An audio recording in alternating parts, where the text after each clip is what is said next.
Bom, hoje com alguns assuntos aqui que não estão diretamente ligados ao agro, BBG. Bom dia primeiro. Bom dia, Tavinho. Olha, Volta contigo. é, a gente vai falar de três coisas aqui. A intimação na UTI do ex-presidente Bolsonaro, a gente vai falar da prisão do ex-presidente Collor e a gente vai falar das fraudes no INSS. Eu vou começar pela prisão do ex-presidente Collor. O caso em que ele está envolvido é o caso de influência e manipulação de influência, no caso da venda da BR Distribuidora. Isso, se não me falha a memória, está ligado à Operação Lava Jato. E a gente teve uma porção de coisas da Operação Lava Jato que foram canceladas. E essa agora carece da prisão do presidente Collor, pedida pelo ministro Alexandre de Moraes. E aí vai aquela questão da intimação do Bolsonaro na UTI. Eu perguntei até para o Silmar e a gente conversou um pouquinho, não sei se você estava acompanhando, e batemos meio que o martelo, que é meio que limpar o caminho aí para intimar o presidente Bolsonaro, o ex-presidente Bolsonaro. Eu queria a sua avaliação agora, BBG. Esse país está com umas coisas esquisitas. Exato. Não se trata de tributário, mas eu estou no Centro-Oeste, estive em Mato Grosso, Goiás, e até a nossa audiência está muito grande, o pessoal tem acompanhado, te mandaram vários abraços aqui, grandes líderes do agro, e eu montei essa pauta porque vários líderes do agro me cobraram um pronunciamento sobre esses assuntos, né? Porque isso está incomodando as pessoas. Essa questão da intimação do Bolsonaro, principalmente a prisão do Collor. Porque o que me disseram foi o seguinte, mas vem cá, a Lava Jato não foi uma operação que foi morta pelo Supremo, não foi uma operação considerada ilegal, não houve abuso de autoridade por parte do Moro, por parte dos procuradores, não estava no foro inadequado, não devia não ter tramitado em Curitiba, quer dizer, não absolveram o Lula, não absolveram o Palocci, o José Dirceu, quer dizer, os grandes líderes são todos ficha limpa, tanto que um está aí presidindo o Brasil, outros são ministros, outros estão mandando em grandes cargos. O Sérgio Cabral, que era governador do Rio, está fazendo videozinhos no TikTok aqui, dando dicas de filme. E o Fernando Collor, que estava lá em Alagoas, está preso agora. Aquele Pedro Paulo, que era gerente da Petrobras, que era, digamos assim, um peixe pequeno, está sendo condenado aí pelo Moraes também. Então, quer dizer, é aquela velha história do Brasil. A questão arrebenta a corda, arrebenta no lado mais fraco. Não que o Collor seja um santo, não que o Collor não mereça ser condenado, nada disso. Agora, é uma vergonha isso, né? Quer dizer, toda a Lava Jato, quer dizer, restou, então, provas contra o Fernando Collor. É um absurdo. Então, quer dizer, de todo o processo merece ser anulado contra o Lula, merece ser anulado contra o Palocci, merece ser anulado contra o José Dirceu, contra aquele bando, aquela camarilha de deputados, de empreiteiros, pegos com a mão nos cofres públicos, e o Fernando Collor tem que ser condenado por uma influência lá na BR Distribuidora, troca de bandeiras de postos, inclusive de 2010 a 2014. Parece que ele recebeu propina de 20 milhões ali por uma troca de bandeiras de postos. Isso foi pego na esteira da Lava, dentro da operação, um dos dobramentos da Operação Lava Jato. Foi dentro da Operação Lava Jato, esta propina de 20 milhões foi um dos dobramentos ocorreu entre 2010 e 2014. Espera aí, mas a Operação Lava Jato serve para condenar todos os corruptos, Lula, Palocci, Dirceu, Sérgio Cabral, todo aquele bando de deputados, empreiteiros, ministros que estão aí hoje mandando no Brasil, ou não serve para condenar ninguém, nem o Collor, nem os outros, absolve todo mundo. Então, o Brasil é totalmente tolerante com a corrupção, como já vimos que o Supremo é tolerante com a corrupção, porque o Supremo já tinha analisado os processos, disse que tudo bem, que a Lava Jato deveria prosseguir, o Supremo já tinha analisado competência, já tinha analisado as delações, falou que estava tudo certo, o Gilmar Mendes tinha dito que o Brasil era governado por uma cleptocracia, que, trocando em miúdos, é o governo dos ladrões, né? Deu várias declarações, e depois, na maior cara de pau, foi chorar e elogiar o Zanin, dizendo que parabéns por ter sido tão aguerrido na defesa do Lula. Agora vem toda essa cara de pau aí do Supremo para reverter tudo, e agora condena o Collor. Concordo plenamente com o Silmar. O que está acontecendo, o quê? Estão limpando o cenário para condenar o Bolsonaro, porque uma das alegações da defesa do Bolsonaro é: se o ex-presidente Collor tem um processo tramitando desde 2015, sem julgamento até agora, o processo do Bolsonaro está tramitando a jato. Então, quer dizer, daqui a pouco vão condenar o ex-presidente Bolsonaro a toque de caixa e até o final do ano, que a gente já sabe que é a pretensão do Supremo, ou pelo menos até o ano que vem, né, antes das eleições, enquanto um outro ex-presidente da República tem um processo tramitando há 10 anos. Né? Então, é mais um papel ridículo do Supremo Tribunal Federal, numa total manifestação política. Veja bem, não estou defendendo o Fernando Collor.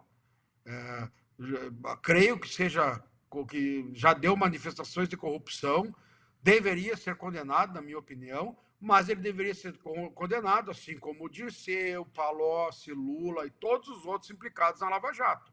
Eu não vejo esta condenação seletiva do Supremo Tribunal Federal. Acredito que dentro do universo de sujeira da Lava Jato, o Fernando Collor foi um dos que teve a participação menos ativa, foi um daqueles, assim, dentro da sujeira que é o centrão, desse lixo que é Brasília. Acho que o Fernando Collor foi um daqueles cala-bocas, toma teus 20 milhões aí, que ele deve ter recebido bem mais, na verdade, né? Que se fala aí em quase 1 trilhão de roubo da Lava Jato, toma essa tua parte, nos ajuda aí, fica quieto e pronto, né? Assim como esse outro gerente da Petrobras, que recebeu também, parece que só o acordo de devolução dele foi quase 100 milhões de euros na época. Então, quer dizer, estão pegando alguns, né, para que paguem uma parte do pato, e os grandes corruptos, os grandes ladrões, continuam mandando no Brasil, continuam fazendo negócios, como se nada tivesse acontecido. E eu acho o fim da picada, né, como se diz popularmente, que alguns ministros ainda se façam de indignados, né, quando a população, ou quando nós ou outras pessoas que se manifestam publicamente queiram dizer que as pessoas que são corruptos mesmo, não, foram absolvidos, mas de que maneira, né? Você tem toda a razão. E quando você tocou no Palocci aí, ele está em destaque hoje também no UOL, se eu não me engano, porque está na Itália lá e, segundo os amigos, está triste, está tentando retomar a sua vida normal, porque a sua fortuna está travada aqui no Brasil. Que vida dura, não, BBG? Que vida. O Manteiga voltou, está aí, né? E é impressionante isso que acontece, né? E qual é o empecilho de prender o ex-presidente Bolsonaro? É que a defesa dele alega que tem um processo do Collor aí que está andando a passo de tartaruga. Então vamos acelerar. E aí abrir o caminho. Ninguém está defendendo ninguém aqui. Nós estamos defendendo a justiça, a execução correta das coisas e o peso dado às devidas decisões tomadas. É isso que nós estamos discutindo aqui. Você disse uma frase fantástica e maravilhosa. O Brasil é conivente com a corrupção. Está mais que provado. Porque primeiro a Lava Jato condena, depois descondena. Aí agora volta a condenar o Collor. Como se a Lava Jato tivesse limpado o Brasil e aí tiraram a limpeza, entendeu? Acabou o efeito da limpeza, e aí agora tem que começar tudo de novo. E está aí o exemplo do INSS, roubando o pensionista e o aposentado, o velhinho, aquele que trabalhou 30, 35, 40, 45 anos, não importa quanto, mas trabalhou e tem direito. Daqui a pouco, essas instituições aí que pegaram R$5 de cada um por mês, R$10, R$20, e o velhinho olhava lá e falava, isso aí não é nada, eu estou contribuindo com a instituição que está cuidando da minha segurança, da minha vida. Essas instituições vão entrar com algum recurso jurídico para dizer que isso aí era legal. Era legal, que legal! Onde já se viu, BBG? Onde já se viu? aquele roubo em grande volume, né? Tira um pouquinho de cada um, 6,3 bilhões, né, até onde se sabe, lesando milhões, né, de aposentados, inclusive gerou a queda, né, do presidente do INSS, até vou ver o nome do cidadão aqui, que é uma figura obscura, Alessandro Stefanuto foi demitido, né, permitiu uma fraude dessa, 6,3 bilhões, e aí entra sindicatos, entra uma série de gente que vende esse tipo de coisa, associações obscuras, que vendem aí alguns serviços que ninguém sabe, auxílio funerário, auxílio jurídico, auxílio não sei o quê, que os pobres aposentados que já ganham uma miséria nem sabem o que está sendo descontado, e aquilo entra no contra-cheque ali, como tu disseste muito bem, R$ 5, R$ 10, e cada um vai tirando um pouquinho, e quando vê, chega nesses 6,3 bilhões. É mais um escândalo, né? E como o Brasil é um país de números gigantescos, né? Nós temos uma população aí de mais de 200 milhões de pessoas, então qualquer coisa vira bilhões, né? Então tira aí R$ 10 de cada aposentado ao longo de 6 anos, aí, vem desde 2019, já viu o volume, né? Aí um bando de malandros aí, sem vergonhas, corruptos, né? Óbvio que tem políticos envolvidos, tem toda a gama de estelionatários aí, aproveitadores, mais aí um volume grande de pessoas ficando milionários e bilionários aí às custas da população, que, como tu disseste muito bem, trabalha há 35 anos contribuindo para depois ter uma aposentadoria miserável e ainda vir um bando de mal intencionados e ainda levar uma parte desta aposentadoria. Realmente é vergonhoso, né? E é PBG. mais esse escândalo reais. E olha, não é o primeiro, nem vai ser o último, porque teve um famoso casal aí que fez parte de ministérios do governo anterior aí do PT, de governos anteriores, e que teve envolvido também em taxas exorbitantes cobradas de aposentados em empréstimos consignados. Você sabe bem de quem que eu estou falando. Então, esse é o problema do... Hã? Não, sei. Todo mundo sabe, entendeu? Todo mundo sabe, porque foi montado um processo e aí deu no que deu em pizza. Agora, é a tal história, que eu estou desde o começo aqui com uma manchete também e estou martelando com todo mundo. A corda arrebenta sempre do lado do mais fraco, né? O nome do rapaz lá da Petrobras, o gerente, ele tinha nome de santo e nome de apóstolo, inclusive, Pedro Paulo. Rapaz, não respeitou nem isso. A mãe dele deve ter puxado a orelha dele umas 500 mil vezes. Não respeitou. Os maiores apóstolos de tudo, né? Pedro. Não teve dó ainda, pegou os maiores, Pedro e Paulo, e ele tratou de queimar o nome dos dois, né? Pelo amor de Jesus Cristo e do Papa que está lá sendo velado, não é? O Papa Francisco. Agora, é isso. Tem uma outra manchete do dia que está também diretamente ligada a isso. A Polícia Federal investiga uma empresa de dedetização que vendia serviços superfaturados a 660% acima do preço para várias prefeituras. Aí eu falei aqui, não tem que investigar só a dedetizadora. A dedetizadora só faz o serviço sujo, que não é o dela de limpeza, de matar veneno para matar insetos. Ela faz o serviço sujo sobretaxando, porque tem gente safada e sem vergonha, ou que ou está na prefeitura, ou está em secretaria, ou é diretor, ou autoriza o pagamento de um negócio desse absurdo. Não é verdade? Exatamente. Tem assim, os grandes, né, desvios que são assim para os grandes políticos, né, as grandes licitações. E tem o que nós chamamos para réia miúda, né, que são esses de detetização, porque tem vários escalões de corruptos, né, no Estado, no Distrito Federal e nos municípios. Muita gente rouba, né? Então tem os grandes contratos e tem os menores, né? Infelizmente tem vários tipos de roubo. A gente tinha colocado aqui na pauta uma coisa que eu não queria deixar passar, que é a questão da intimação do Bolsonaro na UTI, né? Que eu sei que você já repercutiu bastante isso, mas só manifestar o seguinte: a manifestação de autoritarismo e de falta de respeito do Supremo Tribunal Federal, do ministro Alexandre de Moraes, inclusive, Por quê? Isso é só para mostrar uma humilhação para esse presidente, porque isso é uma total exceção. Todo o Código de Processo não permite isso. Doentes não devem ser intimados, principalmente em isolamento. Isso é só em casos excepcionalíssimos. Não havia urgência nenhuma. O ex-presidente está sendo intimado ali da questão da PGR, da CEI da denúncia. Isso tem tempo, entendeu? Foi apenas para mostrar o seguinte: eu mando no Brasil, eu faço o que eu quero, você é ex-presidente, está lá dentro da UTI, eu vou onde eu quiser, não respeito a legislação processual, faço o que eu quiser nesse país, aqui mando eu, vou lá até o inferno atrás de quem eu quiser, não interessa se foi presidente, se não foi. Uma falta de respeito, um escárnio com o ex-presidente da República, que está em situação grave de saúde. Eu apenas gostaria de manifestar isso.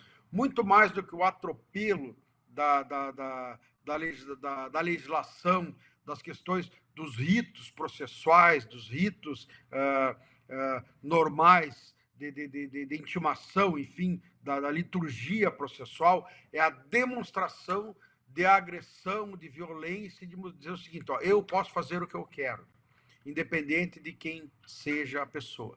Eu acho que isso é muito sério, muito grave e não pode ser tolerado. Então, muito mais do que em termos de processo, em termos tudo bem, podemos discutir, isso aí já foi bem discutido, vocês já trataram muito bem disso aqui no canal, do que significa em termos de processo, poderia estar oficial de justiça lá, ou não, isso é uma questão processual, vai ser discutida pelo advogado Bolsonaro, mas assim, o que significa a atitude, entendeu? A agressão a uma figura que, discordando ou concordando, foi presidente do Brasil, está lá em uma situação grave, e é mais a violência e a demonstração de soberba, entendeu? Eu acho que isso é muito sério. É isso aí. E só para fechar, a gente já falou do assunto, mas para dar um exemplo aqui, esse caso do INSS aí, minha gente, é o famoso ditado popular que diz que de grão em grão a galinha enche o papo, né? É um pouquinho, que vai virando 6 bilhões e 300 milhões depois aí de muito tempo e vai aumentando ano após ano. De grão em grão, a galinha enche o papo, até que um dia não cabe mais nada no papo dela e ela tem uma congestão, uma indigestão. Mas até aí, Inês é morta, como diz aquele outro ditado, e muita gente já ficou para trás. Agora estão tentando ver um jeito aí de devolver o dinheiro para quem foi lesado aí por esses safados que tomavam conta do INSS e que você até deu o nome aí do que foi.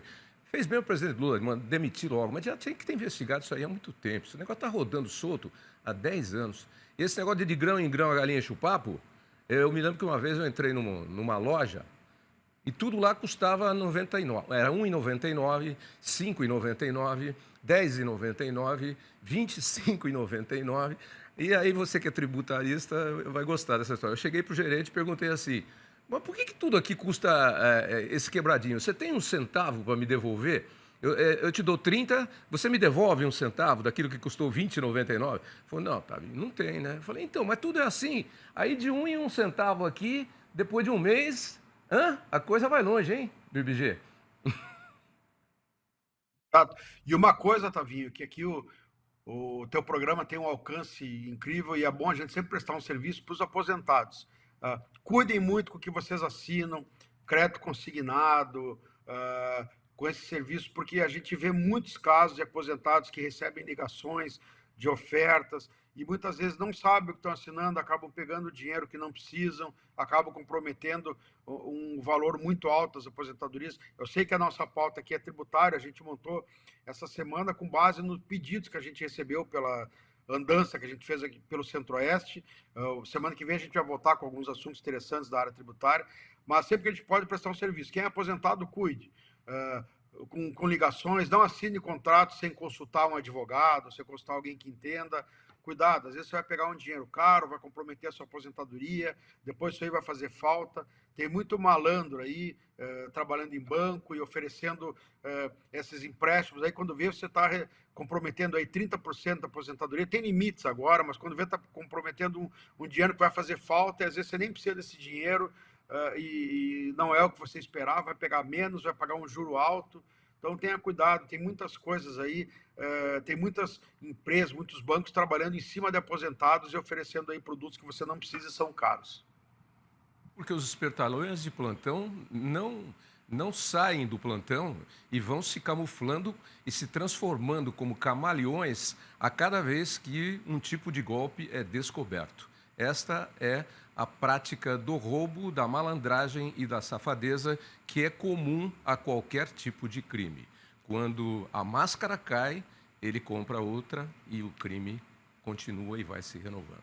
BBG, semana que vem eu estou em Uberaba, tá? Com a nossa esposa Ebu, e a Renata Afonso vai estar em Ribeirão Preto com o AgriShow. São dois dos maiores eventos aí, um da pecuária e outro da tecnologia de máquinas agrícolas do Brasil. E eu acho que do mundo, inclusive. Se você conseguir separar alguma coisinha sobre a questão de financiamentos para máquinas e equipamentos, alguns cuidados que o pessoal deve tomar e alguma coisa também ligada à questão da pecuária, a gente põe na pauta também da semana que vem. Fechado? Perfeito, fechado. Tenha um ótimo abraço. Final de semana maravilhoso para você. Longa vida e próspera, amigo. Tchau. Até sexta.